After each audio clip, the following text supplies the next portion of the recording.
guys, Jarek the Air Dragon from RDA. Got another review today, and this one's a very cool, unique, interesting gun, and very rare and hard to find, until now at least. As you can see, there's really no box here, because the box got a little bit damaged during shipping. However, a testament to how well packaged this is, everything inside was not harmed in any way whatsoever. I will find a box that's about this size and ship to you in about that size when you end up getting the gun, so this is what it will look like outside of the box. It comes with an instruction manual, which really absolutely none of this is written in English except for the first few words on the front page. The rest of it's not English, but it has big pictures on there, so pretty common sense, figure it out. And then as you can see, it uses the nice styrofoam, not this with the flakes everywhere, it makes a mess. And here's how it is packaged. Overall, very nice packaging, so it doesn't get damaged. And I shipped it from Hong Kong all the way over here, and not one problem. And that was the United States Postal Service, and you know how they have a habit of breaking things. The gun comes with an Allen wrench key and some seals in case any of them happen to break. And then you got an unjamming rod and the gun.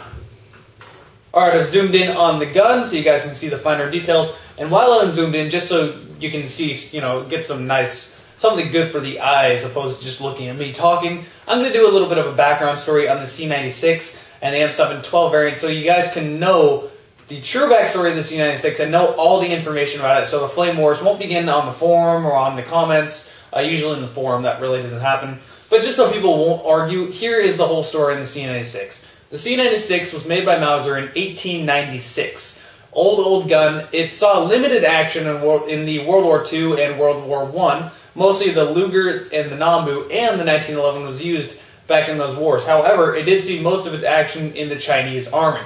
This thing has multiple different names throughout the whole world. China called it the box cannon. America called it the broom handle.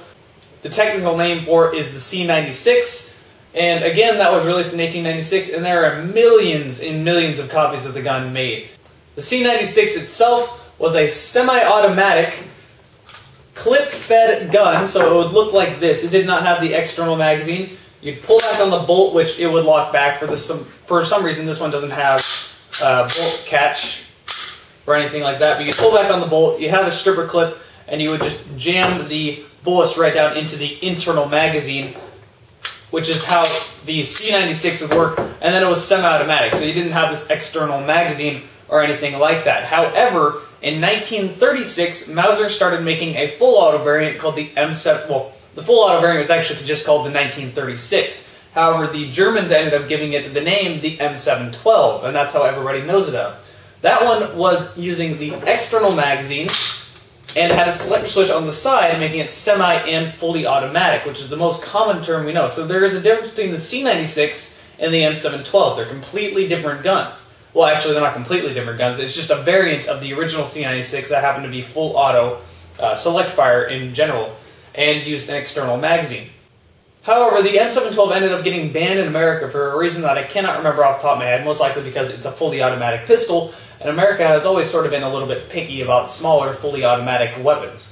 But it did get banned. Because it got banned, companies started manufacturing kits for the C96 to take external magazines. Now, they're still semi-automatic. So finding the M712 is a very rare gun. If you find one of them in real life, it is worth a small fortune at the very least. They're hard to find, especially among the millions C96s made. So to make that clear, again, the C96s are, or at least were quite, there's quite a lot of them, but the M712s were quite rare, especially in America. So now you know the difference, now you know what should be semi, what should be full auto, and this gun was supposed to be a semi-automatic gun. At least Tercel, I mean the airsoft model here. I'm talking about this. Let's go airsoft now. But it is supposed to be a semi-automatic gun. It does have a selector switch thing on here, but it doesn't do anything. It can't move. It's just part of the gun's metal molding, I guess.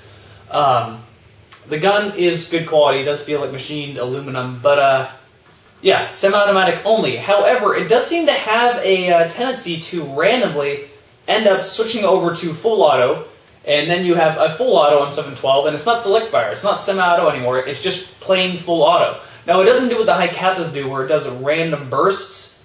It's just completely controllable full auto. You pull the trigger, it shoots full auto, when you let go, it stops. You can hold the trigger down for as long as you wanted to until it ran out of gas, it would be shooting. So it doesn't do the burst fire anymore, it just does controllable full auto, which is a little interesting in the way they did it. I don't know why they didn't just make it full auto to begin with. So this one, specifically this one, is full auto and controllable full auto. So I guess it kind of broke in a good way. It broke and fixed itself at the same time.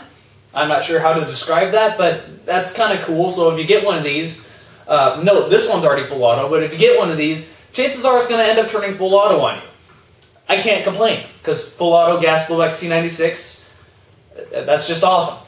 Now the reason I have C96 M712 in the title is just because people don't know the difference between the C96 and the M712. So chances are they'll see one of those two in the title, and you know, hey, look, that gun, and then go look over there. But that's the reason I put that up there. Now let's go on to the actual review, now that I've talked for 5 minutes straight without giving you any actual information about the gun. This gun is gas blowback. Magazine does store the gas and the BBs. It holds about 21 rounds in here or so, and it can get about 3 magazines off before running out of gas, which is very, very gas efficient. The gun is interesting with the way it works. The piston is actually part of the bolt. As you can see, the piston itself is actually metal. It is part of the bolt. It's part of the metal piece, and I kind of like that. It's a little bit different. It has. It doesn't have the chance of randomly, you know, the spring breaking, so it doesn't end up returning or anything like that. And it works very, very well. You think it would be as gas efficient, but it really is. It takes 3 magazines to run out of gas on a colder day. And it does make a very good seal. You can actually hear it. So that's kind of cool right there. Just a little different, interesting thing.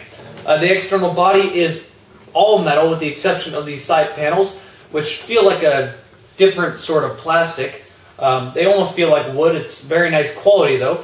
But the rest of the body is metal, and it's very nice quality. It feels like HFC's C96 if you've ever picked it up, so it is somewhat hefty, but you got a large piece of metal here. These sights are the standard C96 sights. They are fully adjustable. The gun, as I mentioned, is blowback. And it does cycle, unlike the HFC version. I apologize for the noise you hear in the background. That noise is actually it raining, because it's raining very hard. That's not something unusual in Portland, Oregon. The hop-up unit on this gun is actually very easy. I usually don't like it when hop-up units make it, when companies make it so their hop-up units have to be adjusted by an Allen wrench key, but this time I'm not complaining, because it's just this little hole right here in the on top of the hop-up unit, and that's how you adjust it. It's a very effective hop-up unit. This gun is very accurate, but that's also because the action of this gun is, it's just that. The barrel isn't too affected by the blowback, and the bolt isn't a huge slide, so overall the whole design for the C96 makes for a very accurate gun. Same thing in real life, it was more accurate than most of the pistols back then in the day. And with this one, the airsoft model, it is very accurate as well. It can hit a man-sized target at 150 feet, even in full auto bursts. So this thing is overall very, very accurate for a pistol, well above average for accuracy. The magazine release is on this side, just a little button right here. Push it, magazine comes out and clicks back in place. It does have a serial number, as you can see right there. This one is A03012, that is the serial number on this one. The safety on this gun is back here. It needs to be cocked, otherwise you can't adjust it. You just push up like this, and it locks the trigger. You can't do anything. Push down, and you can pull the trigger. The orange on the front of the barrel is water-based and will simply rub off, although I don't recommend you rub that off. There is a slot in the back for you to put a stock on there if you can find an aftermarket stock. I'm not sure if the real ones will work. This gun averages about 320 feet per second on a warm day, which is overall respectable for a gas blowback pistol. And like I had mentioned before, it is an incredibly accurate pistol. Alright, so I think I've covered everything on this gun. There's not much more to go over if I missed anything. If you guys want to buy this gun, there's a link down below in the video information to RDA's website. There's really not too many of these around. This is Tercel making this. This is a Chinese company. It'll be underneath the gas gun section, underneath ACM. Really, the only other gas blowback M712 or C96 you can find is the Marusian, and even that is hard to find and is rather expensive, and also in 8mm, whereas this is in 6mm. So there's not many of these around, and really this is the one to get. It's pretty nice quality as a whole, and it is now full auto, so you really can't complain about that either. Again, link down below in the video information, or you can go to reddragonairsoft.net. Click on gas guns and then click on ACM. It'll be underneath that category. There's also a link down below in the video information to Red Dragon Airsoft's forum where you can talk to the community. So with that said, that has been Red Dragon Airsoft's review of the ACM Tercel C96.